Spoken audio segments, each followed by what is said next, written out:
Assalamualaikum warahmatullahi wabarakatuh. Selamat datang di Bicara Pajak. Bersama saya, Faris Sustian.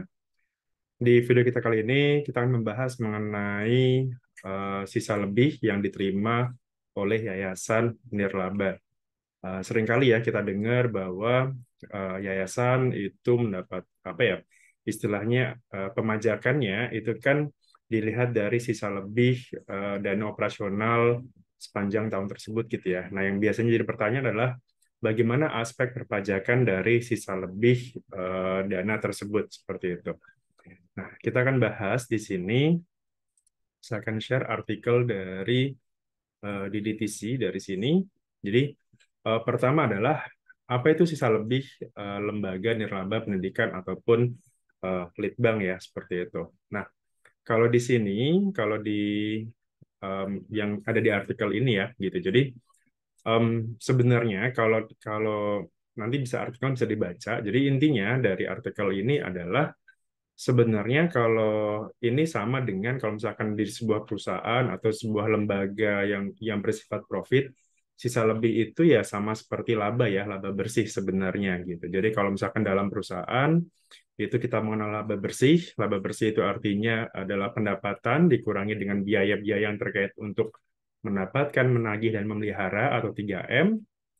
Nah, sementara sisa lebih itu adalah istilah yang dipakai untuk lembaga nirlaba, tapi dalam hal prakteknya itu sama seperti em, laba bersih kalau di perusahaan atau lembaga yang bersifat profit seperti itu. Nah, istilah ini sendiri muncul itu ada di Peraturan Menteri Keuangan nomor 68 tahun 2020 ya di sini. Gitu. Jadi kurang lebih seperti ini untuk dasar hukumnya ada di PMK 68. Nah, di sini ada keterangannya di pasal 4 ayat 2. Sisa lebih adalah selisih dari penghitungan seluruh penghasilan yang diterima atau diperoleh selain penghasilan yang dikenakan PPh final dan yang bukan objek, dikurangi dengan biaya untuk mendapatkan, menagih, dan memelihara. Artinya tadi ya, sama seperti kalau di sebuah perusahaan itu sama seperti laba bersih. Gitu. Nah, kemudian em, kalau kalau misalkan kita bicaranya tentang lembaga atau yayasan yang sifatnya non-profit atau nirlaba, gitu, maka biaya-biaya yang terkait dengan itu apa saja? Biasanya kan kalau kalau yayasan itu kan biasanya pasti berkaitan dengan bantuan, sumbangan, kemudian hibah seperti itu, kemudian biaya operasional ya, misalkan contohnya eh, operasional riset, kemudian biaya-biaya terkait dengan pendidikan, pengembangan, kemudian ada juga misalkan biaya-biaya terkait pengadaan barang yang bersifat riset atau yang sifatnya pendidikan dan sebagainya, itu adalah biaya-biaya yang terkait dengan lembaga atau yayasan tersebut gitu. Nah, kemudian eh, pertanyaan berikutnya adalah kalau di sini untuk aspek pajaknya seperti apa? Kan kalau kalau kita bicara perusahaan pada umumnya, kan laba bersih itu kan pasti dipajaki ya, ada pajaknya. Nah, bagaimana dengan sisa lebih di sini gitu? Nah, sisa lebih di sini dari sisi ketentuan perpajakan, sisa lebih yang diterima lembaga nirlaba ini pada bidang pendidikan ataupun litbang itu dapat dikecualikan dari objek pajak sepanjang memenuhi syarat ya. Nah, syaratnya itu paling tidak di sini ada dua. Yang pertama adalah sisa lebih tadi itu harus digunakan untuk membangun sarana prasarana gitu, sarana prasarana kegiatan pendidikan ataupun penelitian penelitian dan pengembangan atau litbang seperti itu. Dan dilakukan paling lama dalam jangka waktu 4 tahun sejak sisa lebih diterima atau diperoleh. Artinya, katakanlah untuk tahun pajak 2022 gitu ya, misalkan.